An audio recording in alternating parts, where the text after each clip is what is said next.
Hello, wrestling fans. Damian Nelson coming to you here from the Pro Wrestling Report offices with breaking news. Just got done taping this weekend's edition to the Pro Wrestling Report and found out WWE sending out the official press release announcement that there is a guest host for WrestleMania 30, and his name is the man who is returning to WWE for the first time since 2007, a man who arguably put WWE on the map. Hulk Hogan is back. The Hulkster is back. Hulkamania will be running wild at WrestleMania. And before that, come this Monday night in Green Bay, Wisconsin, Hulk Hogan makes his return to WWE on Raw. It's going to be an interesting broadcast for sure this upcoming Monday night. And the road to WrestleMania is now red and yellow. Hulk Hogan back in WWE and will be the guest host at WrestleMania. Welcome, ladies and gentlemen, to PWR Feedback Friday. Damian Nelson sitting here alongside David Hero, and it's time to get to your comments, your feedback on our broadcast from the last 7 days. Are you ready for this, David Hero? Absolutely. All right, let's get to our first one. This is the highlight of my week. Let's get to the first one that comes from a user on YouTube. Of course, remember, you can watch all of our programming on YouTube, youtube.com/MaxSports. That's distracting. It's like I see a little midget, Damian Nelson. This comes from a user by the name of Native Graves. Can you read that? Clearly, I'm reading it. Oh. I want to punch you in the face. And it's been less than a minute. Less than 4 minutes, according I've got ruthless aggression. That's what I'm going with this weekend on our broadcast. Okay. That's why I'm wearing a tie here on Feedback Friday. I can tell by looking at you. And I quote, I just wanted to see what these two had to say about that CM Punk thing. Now, this, of course, in reference to last Saturday's primetime, where we shared with you the footage of the broadcasters talking about the CM Punk chant from Los Angeles, California. This user goes on to say, I ain't going to watch any further because I know Dave is going to be praising his new buddy, the ass-kisser Cena, for the whole show. Like always, Dave Hero used to be the man. Now that he is getting paid by Vince to brag about Cena, now it's not fun watching these videos now, SMH. Well, now, that is end quote, as written on YouTube. Well, first of all, I ain't a man, okay? I'm a man and a half, first of all. And second of all, I don't get paid by Vince to talk about John Cena. You're not on Vince McMahon's payroll. WWE does not cut you a check. No, absolutely. And by me saying that John Cena is the biggest star in the company, how is that kissing anything? No thanks, not yet. I'm sure before the show's over, I'll need a tissue. It's vintage. But seriously, I mean, the fact is, he is the biggest star in the company. He is the main event. He is the guy that sells the most merchandise. He's I don't see CM Punk on any Fruity Pebbles boxes. There you go. You had to. He wanted to be on ice cream bars. Let's summarize this. I don't think Jim Ross is wrong. I don't think Steve Austin is wrong. Jim Ross ain't wrong, and Steve Austin ain't wrong. If you happen to catch John Cena on Steve Austin's podcast this past Monday night, the man who arguably, Stone Cold Steve Austin, was the greatest success story in the history of professional wrestling, including Hulk Hogan, said that John Cena has been carrying WWE for the last 10 years, and he is the biggest star, if not a bigger star than he was, and he has a legacy. Look, folks, we're not in the bus with John and Steve when they're talking about this stuff. This happened. We appreciate your feedback for sure, but for anyone to doubt that John Cena is not the top star, I'm looking for. For anyone to doubt that John Cena is not the top star in world wrestling entertainment or in professional wrestling in general shows you as a delusional fool who just does not know what this business is all about. And you know what that means? Ain't nobody got time for that. One resident describes her horrifying experience when she first realized the complex was on fire. I got bronchitis. Ain't nobody got time for that. Ain't nobody got time for that. Ain't nobody got time for that. Ain't nobody got time. Ain't nobody got time. Ain't nobody got time for that. Ain't nobody got time for that. Next comment comes from Eric Magneto 1.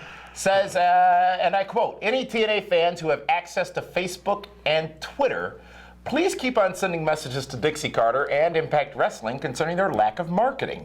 TNA is heading in the right direction, finally pushing their own talent and bringing in new ones. TNA's #1 problem has always been lack of promotion, but they need to start big time or they will continue to draw only hundreds to their events. Very well stated comment and definitely right on the money. Well, and that's always been the Achilles heel for TNA Impact Wrestling is their shows have gotten better. TV has gotten better. Live events have gotten better. They have now got a group of young, hungry talented stars that want to succeed and want to be successful and make money. Unfortunately, when you go to these smaller C and D type towns, it's hard to get solid promotion out of it. Here's, talking about Impact and last night's Impact specifically. Great show. We went to a TNA house show just a few weeks back. Great show. They do need to get the word out more about those great shows. And it is true that you have to wonder, why not going to a Milwaukee instead of a Racine, a Chicago proper instead of a suburb out west? And doing that does not limit them as far as their ability to draw. People will drive to a WWE show from a major town to a smaller town. But WWE won't be in those towns. But they would drive to those shows. I don't know if they would necessarily do that for TNA. Well, they're getting a better deal on the building, first of all, because it's a smaller building. It may not be less popular, not necessarily smaller. We've seen some of the cavernous pictures of empty seats at TNA house shows. Yeah, Which is a shame, because as this user's saying, they should have more. I mean, we've said it. EC3, Rockstar Spud, the Bromans. I've endorsed Rockstar Spud. Bobby Roode, James Storm, Magnus, young up-and-coming young stars. On a show last night where there were only 4 matches, I believe, maybe 3. In 2 hours. In 2 hours, it was still a great show because of those talents, those stars. There's that word. Who you have become, or at least I have become, more invested in. Yes. Thank you for that comment. Let's go to our next comment from Jeremy Thomas, who says, I've really got to figure out who's picking these. And I quote, Quote, please. David Hero is one of the funniest guys on any web show I've seen, and Damian does a good job keeping composure most of the time, and it seems fairly intelligent for a Democrat. You're a Democrat? No, he's talking about you. I'm not a Democrat. You liberal? I'm not a liberal. No? And why you got to resort to name calling right away? That's not Mr. name Grand call. Old Party, Old Boys Club. No, it's the Good Old Boy Network. And you're proud of this. It's worked. Yeah, it certainly worked. Yeah, it's worked like a charm. Can you please finish? By the way, I'm going to see Lewis Black. He's coming back to Chicago in May. Really? Very excited about that, yes. That's I saw him with you last time. I think you forgot you were there. Russian producer on YouTube says, I don't know which one of you has become more of an arrogant ass. I think he's referring to us. I think he's talking about you. I have watched this show since 2006, and it went from an analysis show with true entertainment value to something of an arrogant showcase of earning more money and publicity. The show is going to your head, guys. Relax. There's no need to be so arrogant. Thanks. Well, at least he thanked us. I don't think it's being arrogance. I think I'm just being honest and confident in the things that I say. Summary, if we were here to make money, you'd be paying for this show right now. Ooh, that's true.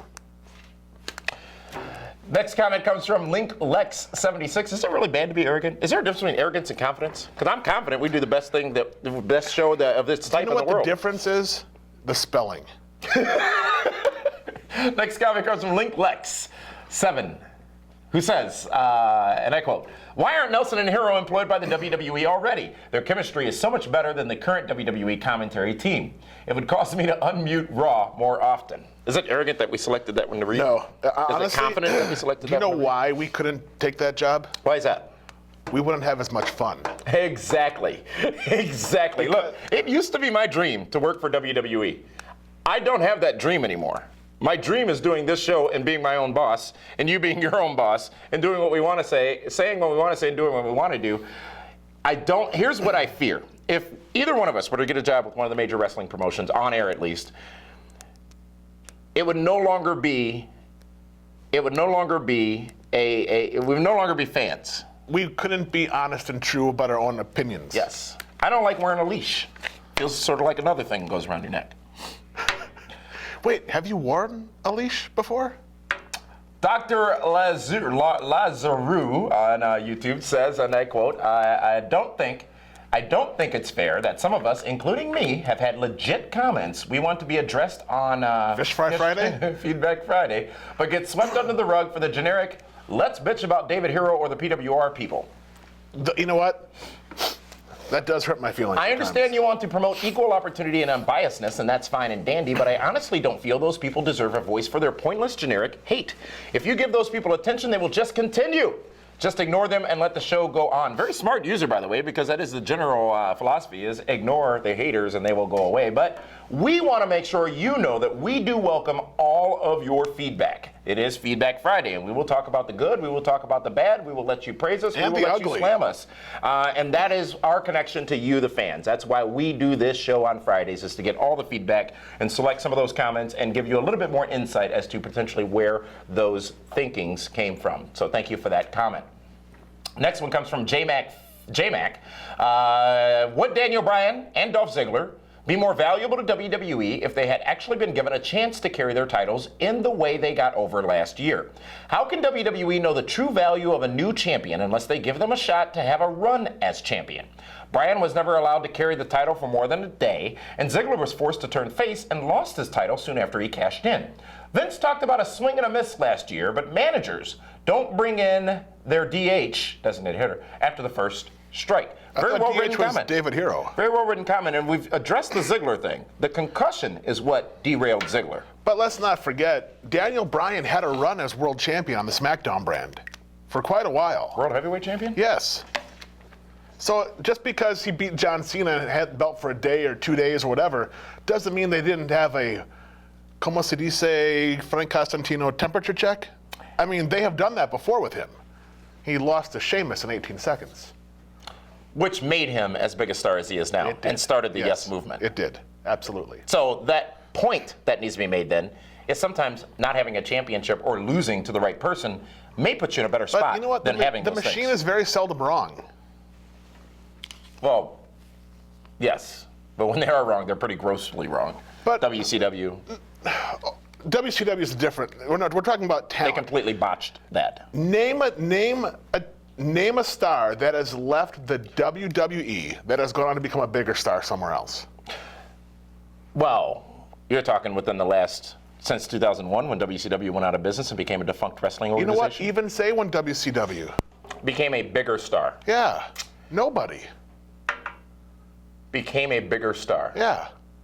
I'm searching. Yeah, you're not going to find one. So they do know what they're talking about. That's a very good point, David Hero. You've been sitting on that for 10 years? That's why you pay me that's why Vince pays me the big money to be here. I ain't paying you nothing.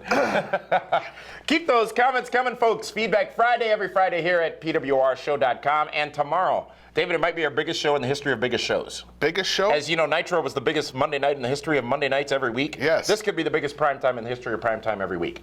Tomorrow night, not only do we have 6 different tickets to give away to SmackDown in Milwaukee on Tuesday. Yes. We've got Be the Booker, which returns to primetime for the Elimination Chamber, which is Sunday on pay-per-view.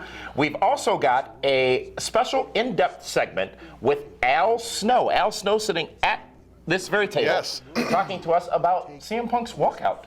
WWE. Perspective from a man who works in the office for TNA and a man who performed for WWE. Additionally, we will announce our next guest. Our next guest will be joining me. There's more? As we've dubbed it, the PWR Experience. Marketing Yes. team did a good job with that one. At WrestleCon as part of New Orleans and WrestleMania 30. And let's see. How do we frame this? How do we say this? Hashtag FSH. Tomorrow, big announcement, big show. Be sure to join us, prime time, 10 p.m. Central Standard Time, My 24 Milwaukee. For that one, folks, this is Damian Nelson. Thanks for your feedback. We'll see you again tomorrow on Prime Time.